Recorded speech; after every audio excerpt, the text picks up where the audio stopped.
This is the Leadership Forum. Consider if everybody did what you are doing, would the world be a better place? That's a principle for just checking whether what you're doing is correct. Welcome to the Leadership Forum, where we explore principles, practices, and perspectives of effective leadership. You are on Hope FM Listen and Live. My name is Grace Mutiso, and thank you for joining us for the Leadership Forum. This is the place where we discuss matters leaders and matters followers. And a few weeks ago, we began on a topic, organizational justice, and I hope you're learning a lot, and we thank you for keeping it right here and just bringing in all the questions that you have. And we know that today's session you're also going to learn as we learn together and of course apply in our respective areas of leadership. Allow me this morning to invite Bishop David Oginde joining us for the Leadership Forum. Good morning, Bishop. Good morning. You've been well? Very well, thank you. Asante, it's good to see you. Yes, thank you. You know, some should be some few months ago, if not last year, we discussed on a matter that is also affecting our nation right now, the matters of floods. You know, affecting different areas, people losing their homes and all that. And we gave some proposals of things we could do, the same way we had talked about when there was drought in the country. And nothing seems to have been done because people are still losing their homes in different areas. I don't know what your thoughts are on this matter. Yes, one of the things that, just like thinking from a leadership perspective, is that within leadership setup, there are things that will come upon you as an organization or whichever space you find yourself in, that create a crisis and you are totally unawares, and therefore you have to respond to that crisis situation and see what you can do about it to mitigate its impact. And that is not unusual. It is it's something that happens to any of us. It is in the realm of accidents. Things that you have not planned for but come upon you suddenly, and you find yourself now in a crisis. So you need to mitigate that crisis. That's called crisis management, you know, where you try to manage that situation because it has come upon you. But there are situations where you anticipate a crisis. Yes, that something is likely to happen, and you therefore see what you can do. It's a serious leadership responsibility and task, because if you are living in a place where certain kinds of things that jeopardize either the business or the livelihood or the members or whatever, you then plan for it so that you can mitigate that risk or prevent it from happening because you are aware that this could happen. And so you plan and prepare for it. So this is what we call risk management. Risk is something that has not yet happened. Yes, it's anticipated. That's why it's called a risk. Yes. It could happen. So in risk management, then you anticipate that which is likely to happen and plan for it, so that should it happen, you will be found ready. In fact, just as I say that, Jesus himself said, if the owner of a house knows that a thief is coming, they will prepare themselves. True. Yeah, so that that unwanted visit does not have a serious impact on the household. So bringing those, just what I've said, into the flood situation, there are two things I could say. One is that flooding in our country in certain areas has been a common occurrence over the years. Nyando is known to almost all of us, even people who don't know where it is. Yes, but Budalangi, those are names that in our minds we know there is flooding there. Yes. So those kinds of situations are things that we should have done something about way before it happens, because it is something we know will happen. Yes. It is not if, it will happen. When it rains, it's going to flood. Yes. So it is unfortunate that some of these have gone on for a very, very long time.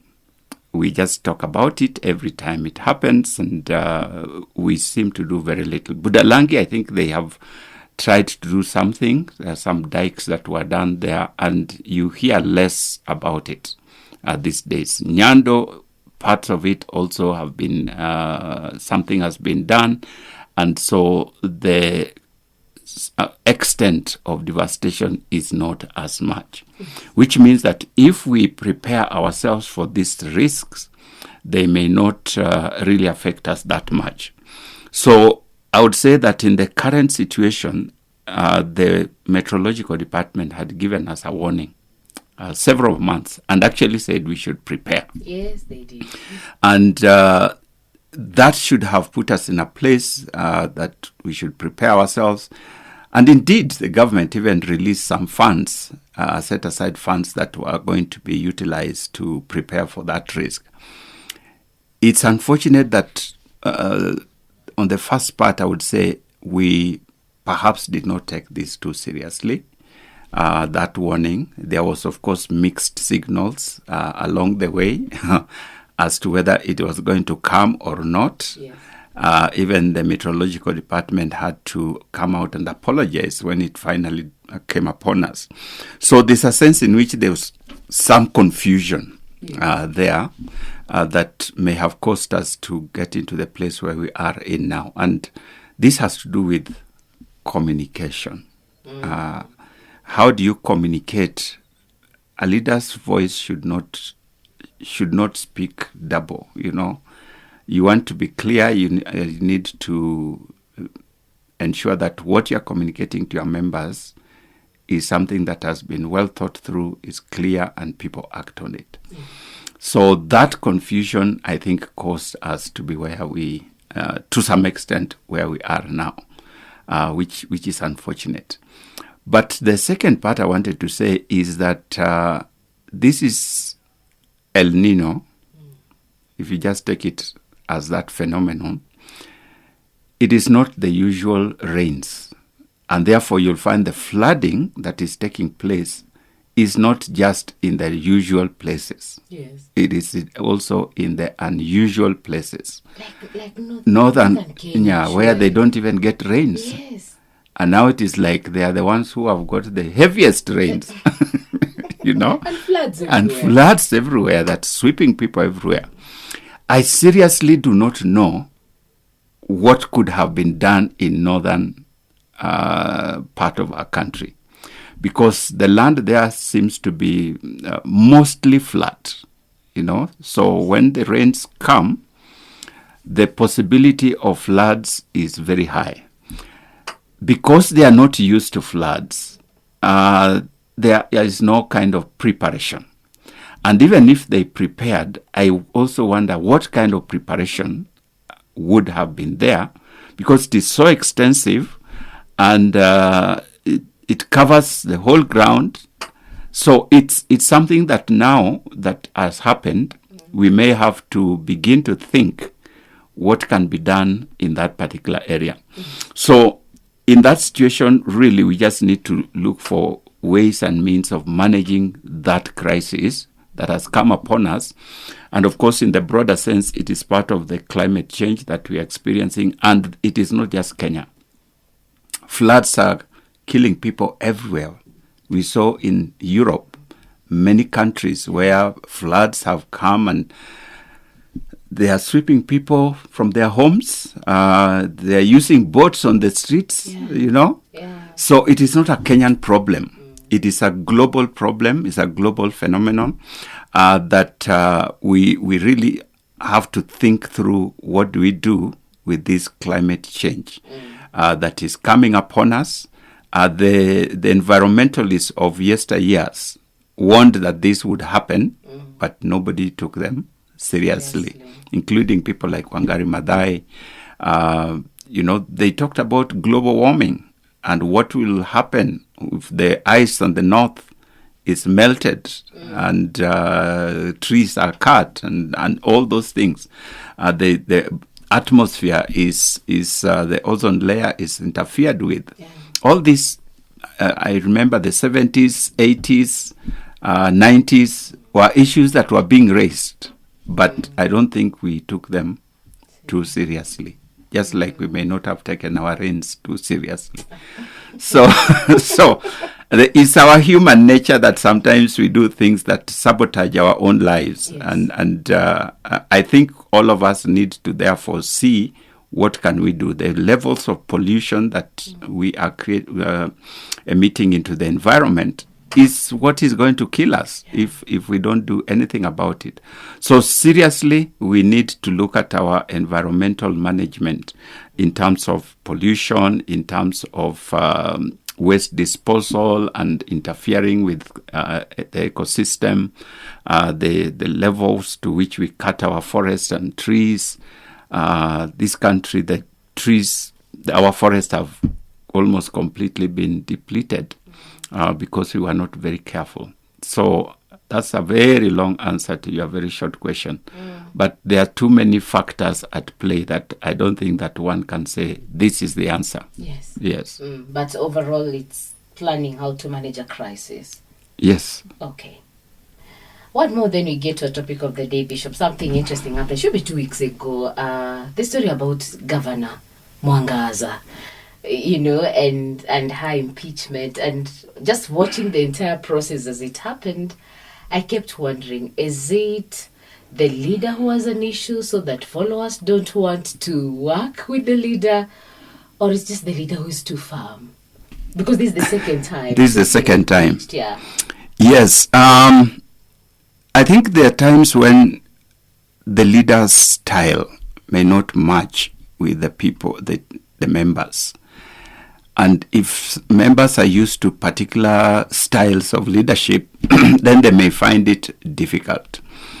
Something that I have said here before is that when a team is formed, we have talked about the processes, the stages through which teams go through before they gel. Yeah. One of them is called storming. Storming is when members of the team have come together. Initially, there was a first level. Stage one is that where people have come together. They want to get into this project or whatever it is that they are doing together as a team. And there's both anxiety and excitement that go together because we don't know one another, but we need to work together. And so we try and see how we can do this. Meanwhile, people are sizing one another, trying to know who we can go with, who is not with us, and so on. So that is the forming stage. The storming stage is where people now begin to take their positions and identify certain things that they may not like about certain members, and especially with the leader. And so there can be an internal conflict among members themselves, but there are times when there is a conflict between members and their leader, because they are finding that the way we would want to go and the way the leader wants to take us are different. Yes. So that calls for very astute leadership and very wise leadership on the part of the leader to steer the members through that stage, because it is a stage. It doesn't last forever. It's not that they are fighting you as a leader. They are not fighting you as a leader. They may not, sometimes even they are fighting among themselves, but they're not fighting because they are bad people. No. It's just that people are trying to find their their space. Yes. And that's why they fight. We have seen this even at national level, Yes. where members of cabinet, or they're calling each other names, and even in parliament. Yes. So if we are not aware that this is the stage where we are at and this is what we are going through, sometimes leaders panic and they make wrong decisions or take wrong steps. And that only aggravates the situation, makes it worse, So it requires very wise leadership to navigate through that process. Now, from just an outside onlooker who has not too much details, if I take it that could be what is happening in Meru, my thinking is that the governor would have needed to change tact on how she leads. This case includes the MCS. Yes. You cannot insist on one style or one way of doing things when you realize that it is not working. So, from just what I observe, she seems to be a very strong leader, strong-willed. She tries to get what she wants, and that's perhaps what got her to where she is today, yes, as a governor. Yes. We need those kind of strong leaders. But now, how do you navigate that when you're working with a team that some of whom may not appreciate your style of leadership or some of the things you are doing? This is where you bring in the art of persuasion. Yes, we discussed here the art of persuasion. We talked about the art of persuasion. Yes. So you use the art of persuasion where you try to see what are the issues that people are concerned about, and how can we go about them together, So MCS to buy into her vision, and her also coming down to understand what are the needs of these people, what are their concerns, and working out and trying to see what it is that we can do to work together in harmony, may bring a more harmonious relationship than what we seem to be seeing, where the governor seems to have taken the position that these people don't want me, and therefore I'm going to show them that I'm the leader here. Yes. And the MCS have also taken the position, we are also going to show you. That will not benefit the people of Meru. Even if the Senate dismisses this impeachment, even if the courts do whatever, ultimately the solution is that they need to work together as a team. And it is the responsibility of the governor to ensure that happens. She cannot afford to fight with her team members. I think you have heard me say, the shepherd cannot fight with the sheep. Oh, no. You lead them. You lead them. So if I were in that situation, with just the information I have, because there are other things that happen in a political arrangement that you may never understand. Yes. Not everything you see is the reality. There are sometimes things that are underground that you are not seeing. So that's why I cannot talk with too much confidence, because in politics, not everything is as you see them. Ground it can be very different. Be very different. Okay. But if you just take it from a pure ordinary leadership, yes, it is the governor to provide leadership for the people of Meru, yes, and to get the MCS and indeed the whole county leadership on her side, so that they can work together as a team. Just get to find out what are the issues. How can we resolve them? If they even had a retreat together, just a brainstorming retreat. I have heard you, these are the things you're mentioning, this. How do you think we can go about this? What are some of the ways we can approach this so that they come to a common understanding on how things can be done? I think she could lead that county for a very long time. Yes. One more still on that. I don't know if you're able to pick this. Is it an issue of, I kept hearing, it's the cultural environment there doesn't honor women who are in leadership. Is this an issue around gender and leadership and culture? I don't think so. Why do I say that? It is the people who elected her. And against all odds, Kawera was not in the key parties. She was an independent. Yes. And the people of Meru elected her. So that argument, to me, it doesn't hold water. What is it that the people of Meru saw in her that they defied the major parties and still went for her as a woman, independent? She has something. They must have seen something in her. Yeah. So that argument cannot hold water. Yeah. So it may be the men in the county leadership that may be thinking that way, but not the people on the ground who elected her, because she was celebrated as a governor, a woman governor, who defied the big boys and got herself in.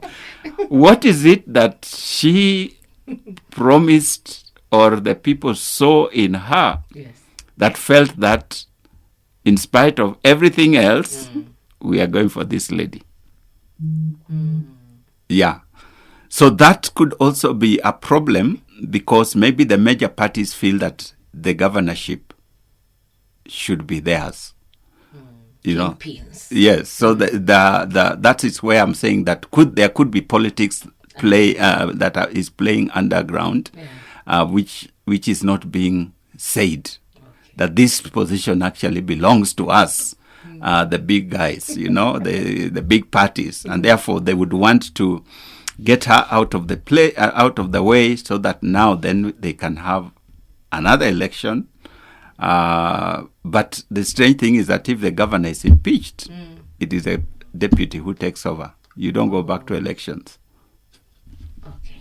Yeah. So, to me, I think Kawera is in a very difficult position, but she just needs to be wise on how she handles us. I think it could get her to be a great leader. Yeah. But if she continues in the way I see from the outside, I think she's going to have a very bumpy ride. Okay. Yeah. I know Meru listens to Hope FM and the Thank you. I know they picked something. Thank you, Bishop, for that. Now let's switch gears and get back to our discussion on organizational justice. And the last time you were together with Shiko, you discussed interactional justice. How the members perceive their interaction with their leaders. So today we move to informational. Yes, that is yeah. Okay. So that's what we want to discuss today.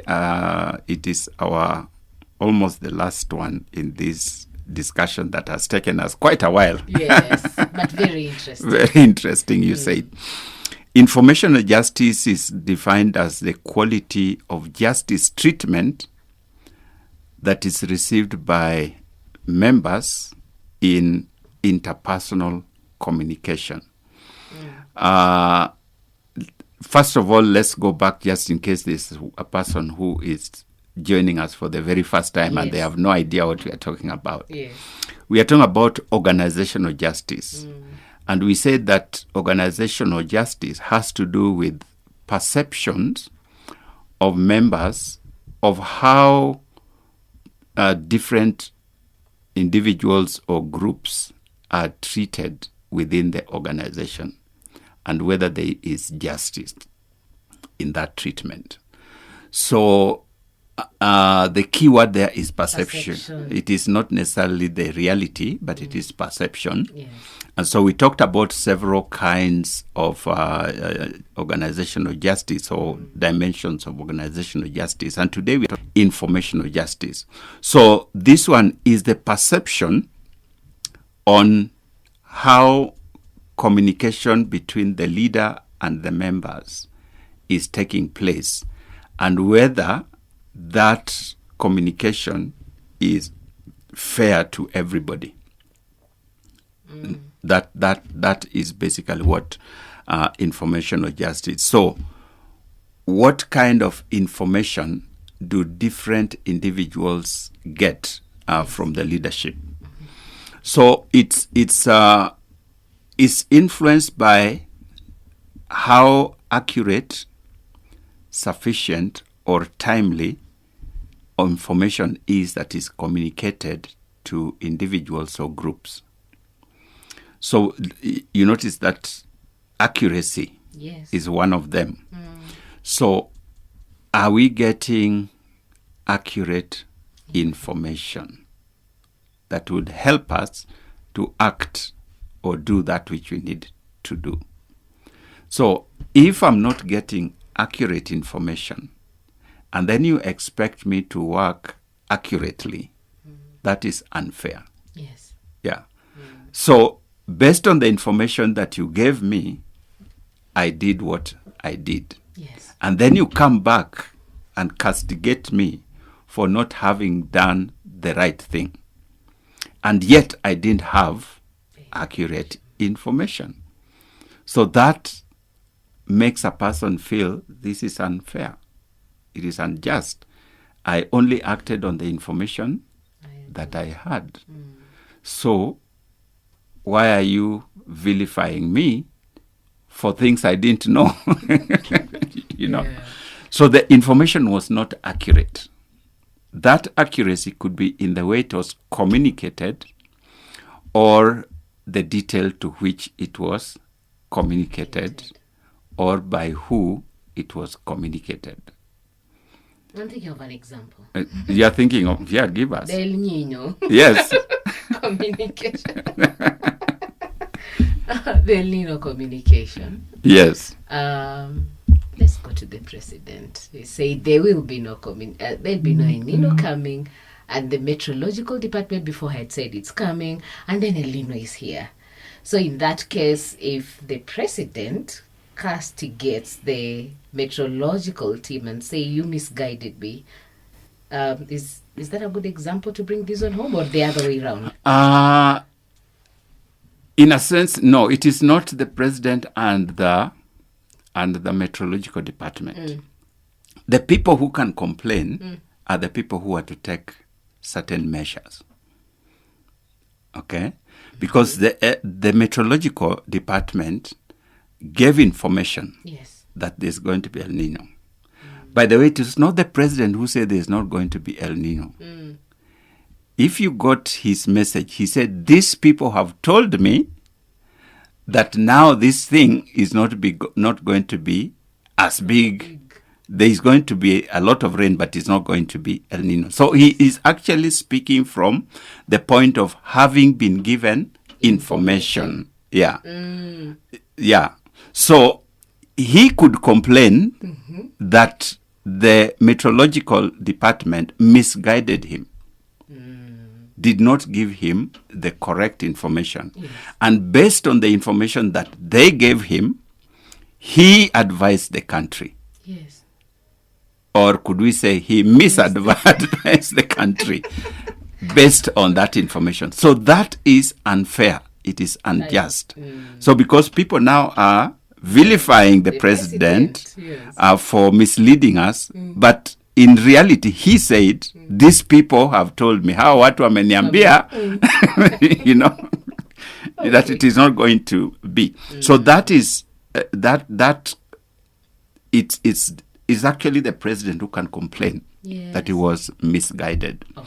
But in the overall, the people who are supposed to take information, or rather take action in terms of preparation for the El Nino, can also, if people are blaming them, can say, we acted on what the president said. And based on the information we had, we thought we prepared for less rains. We didn't prepare for El Nino. So why would you blame us? So that is how then that can go, because you don't have accurate information. And you take action on the little that you have, and that action backfires. And then now you are being blamed by the leader or by the organization for not having acted correctly. Okay. That's where the injustice comes in. So the accuracy of the information. Now, in fact, using that illustration, I mentioned that sometimes the accuracy may depend on who has given you the information. Yes. There's something called the broken telephone, that we use in team building. Yes. You know the story. Yes. Where information is generated at one point and it passes through various people and it goes on. So if in cases where there are layers, where the first person, the originator of the information, passes this information to the next person, then the next person passes the information to the next person, and maybe there are 3-4 layers. So the person who is going to act on this information is maybe the third or fourth or fifth person. Yes. By the time this person gets information, it may have been distorted along the way. Yes. Because each person takes what they consider to be important, which may actually not be the big issue. Yeah. Or what they have had. So it passes on, and by the time the person is acting on the information, they are actually acting on inaccurate information. So when now you go back to the origin of the information, they said, that's not what I said. That's not what I meant. That's not what I... No, sometimes not even what I said. Yes. If you have played the game of broken telephone, in most cases, it is not what was said, leave alone what was meant. Yes. Yeah. So somebody says here and whispers to the next person and whispers to by the time the last person is saying what they have heard, people are like, where on earth did you come up with that? And in reality, it happens. Yes. Especially in verbal communication. That's why it is encouraged that where there are such kinds of layers, let information be put in writing. Yes. Because writing then doesn't change. Let it be put in writing. Now that's where interpretation comes in. Because even in writing, when a person doesn't have the full perspective of what is being talked about, they can interpret it differently. Yes. So there now again the misinterpretation. You say, for me, I understood.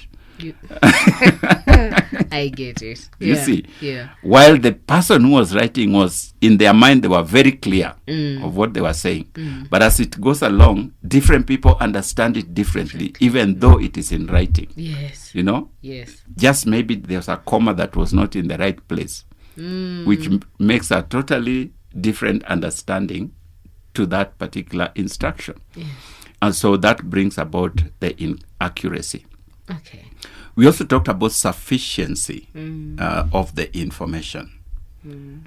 Do you have sufficient information for you to be able to act? That is part of justice. And this again happens quite a lot, especially where people are dealing with sensitive issues. So the originator of the information gives only what they consider to be enough.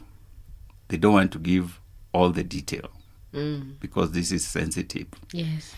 So they give just enough for the next person to act. Now, in their minds, they consider that this is enough. But when it gets to the other person, their understanding of that, and without the full picture of the context of this information, they may act wrongly. And then you come back, that is not what I meant, or that's not what I told you to do. Where did you come up with this from? And you can be castigated. Sometimes they want to suspend you or sack you. But when now you find the full information, say, but you didn't tell me everything. Yes. I didn't have sufficient information to be able to act according to what you expected. Yes. So then it becomes an injustice because I did not have sufficient information. Then the third one is timeliness. You are given information or you are given instruction to do something, but by the time you are being asked to do that thing, it's late. These people have been discussing this, at a higher level, and finally they think we need to act. So they call Grace and say, Grace, we need to act on this, do this, this, this. Now the time frame that you are being given is so short. And you wonder why you are being given such a short time, when actually this thing has been going on for quite a bit of time. Yes. And there could have been time for you to act. But now you are put in a crisis situation because it's too late. So when you get to learn that this thing has been hanging around for quite a while and you are given only at the last minute, you feel this is unfair. You see? Yes. Because of that time factor. So these are some ways that people perceive there to be informational injustice or justice, depending on whether it's positive or negative. So we can also talk about positions where information is given at certain levels and not at certain levels. We can talk about even individuals at the same levels. So one person has information, the other person does not have the information. But all of them are at the same level? All of them are the same level. So when you get to know that my colleague knows more than I do, and it is from official communication, then you feel it is unfair. Why was I not told this? So you go to a meeting and you are lost. People are discussing issues, but you are lost because you don't have the information. Yes. And so you feel it is being unfair to you to be denied information, yet you are supposed to be part of the team. So that injustice can also come or be perceived when you are at the same level and people that you are working with know more than you do. Sometimes, even worse, your juniors might have information which you don't have. And so you feel, how comes that the people I supervise have information, but I don't have? Because you have been bypassed. Sometimes deliberately, sometimes not deliberately. For this deliberately, what could be the reason? When it's deliberate, it could be what we call organizational politics. We may want to paint you in bad light. And therefore, by denying you information and giving it to your juniors, you see things happening, but you have no idea. And therefore, you look bad in the eyes of the people. You look incompetent, you look, Yeah. And if you are not aware, because sometimes the information, you could see people acting and doing certain things, but you don't know that it is because they have certain information that you don't have. Yeah. Yeah. So when now you are being told you are incompetent, you are not delivering and so on, even you can accept that indeed I'm not performing at par. Yes. What you don't know is that there's some information that has been given to your juniors which you don't have, and that's why they seem to be cleverer than you are. Sad. Very sad, yes. But those things happen in organizations. Yes. And so if you discover that actually you had been bypassed by information, then it's unfair. It's unjust. Okay. Yes. Hi. Allow us to pause here for a break, and when we come back, we continue with our discussion. We are on the Leadership Forum right here, Top FM, Listen and Live. My name is Grace Mutisa. I'm hosting Reverend Dr. David Oginde with us. We are talking about informational justice on a topic we began, organizational justice. Let's pause for a break. We'll be right back.